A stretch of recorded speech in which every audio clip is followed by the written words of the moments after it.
इसी प्रकार से आपने जब एक प्रेस कॉन्फ्रेंस की थी, रोहिणी नाम की कोई एक लड़की है, उन्होंने जो चंद्रशेखर हैं रावण, उन पर भी शारीरिक शोषण का आरोप लगाया था। आपने प्रेस कॉन्फ्रेंस की थी, आपने तब बड़ी आप प्रेस कॉन्फ्रेंस में अकेले आई थी।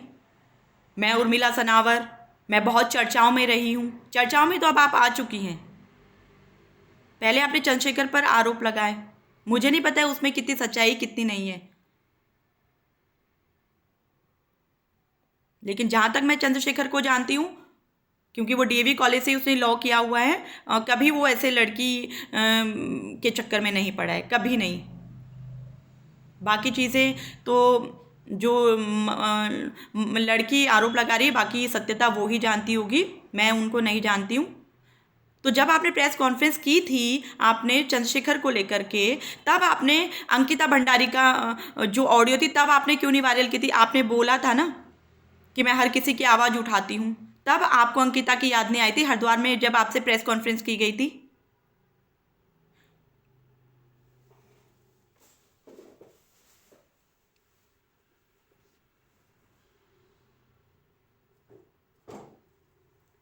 तब पोल खोल बहुगुणा एक पत्रकार थे, उन्होंने बहुत अच्छे आपसे प्रश्न किए थे, उन प्रश्नों का सही से उत्तर भी नहीं दे पाई थी आप, कि आपको तब याद है। आपको तब वो ऑडियो क्लिपिंग आपने तब वायरल क्यों नहीं की? आप क्या चाहती थी सुरेश राठौड़ से, हमें नहीं पता है।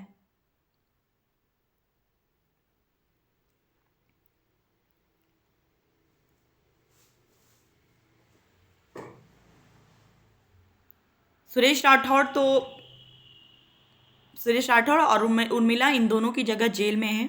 अगर ऐसे राजनीतिक लोग, आप सपना देख रही थी ज्वालापुर विधानसभा सीट से कि आप जैसे लोग अगर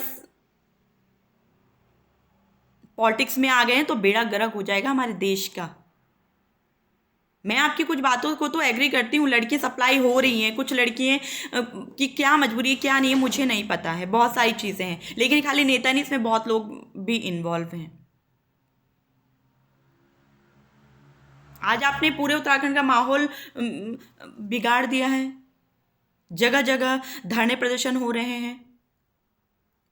लेकिन मैं यहाँ पर ये भी कहना चाहूँगी कि दुष्यंत गौतम जी, जो कि ये अनुसूचित एक समाज से आते हैं, इस प्रकार से आपने ये सुरेश राठौड़ से नाम उनका लिया है, मुझे नहीं पता उसमें कितनी सच्चाई है, जांच का विषय है। लेकिन जब तक जांच नहीं होती और कोई भी एविडेंस उनके खिलाफ स्ट्रांग नहीं आती, क्योंकि ऑडियो क्लिप को मैं नहीं मानती हूँ, क्योंकि आप देखेंगे कि ये दोनों ऑडियो क्लिप आप देखेंगे, जब उर्मिला सनावर उसको सुरेश राठौड़ को बता रही बातों में, आप देखेंगे कि मैं तो महेंद्र भट्ट जी के पास गई थी, मैं उधर गई थी, उसके पास गई थी, तो सुरेश राठौड़ को जेलस फील हो रही है, मे बी उसका जो भी कनेक्शन होगा, तब वो जानबूझ करके बोल रहा है, तब उसने जानबूझ करके नाम लिया, तो रंजिशन उसने नाम लिए हैं।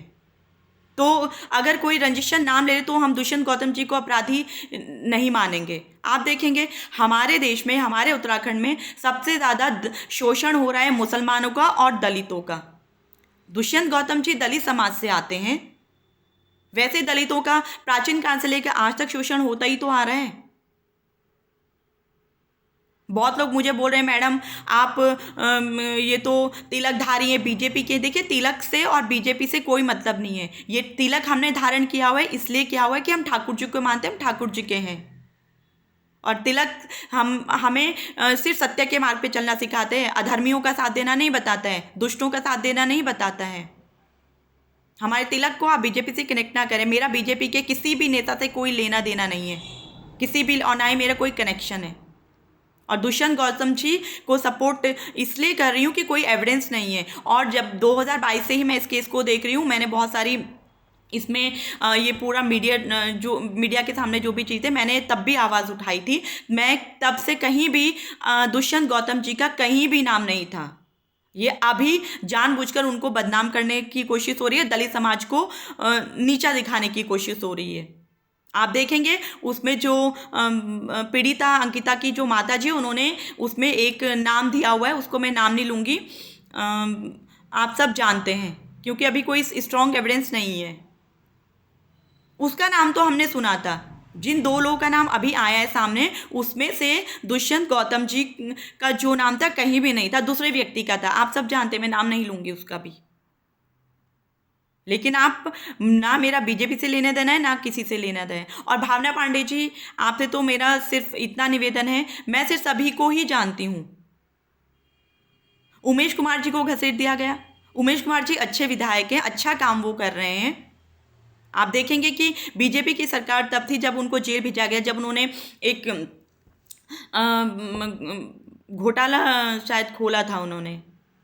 आप देखिए किस प्रकार से, आप देखिए मेरा सभी जनता से निवेदन है कि आप यहाँ पर दिल से जुड़े, किसी के बहकावे में किसी प्रकार से आकर के आप कोई कृत्य ना करें। और भावना जी, मैं जानती हूँ कि आपका कहीं ना कहीं उमेश जी और आपके बीच में कहीं ना कहीं थोड़ी बहुत नोकझोंक है। आप पहले से उनके तो आज भी आप उनके लिए तो आज आप उर्मिला को सपोर्ट कर रही हैं, तो देखिए कुछ लोग उसको सही मान सकते हैं, लेकिन मैं नहीं मान सकती हूँ, क्योंकि यहाँ पर जो भी चीज़ें आ रही हैं, एक यहाँ पर पूरे अभी उत्तराखंड में यही हो रहा है, एक आदमी अपना रंजिशन किसी ना किसी को नीचा दिखाने की कोशिश कर रहा है।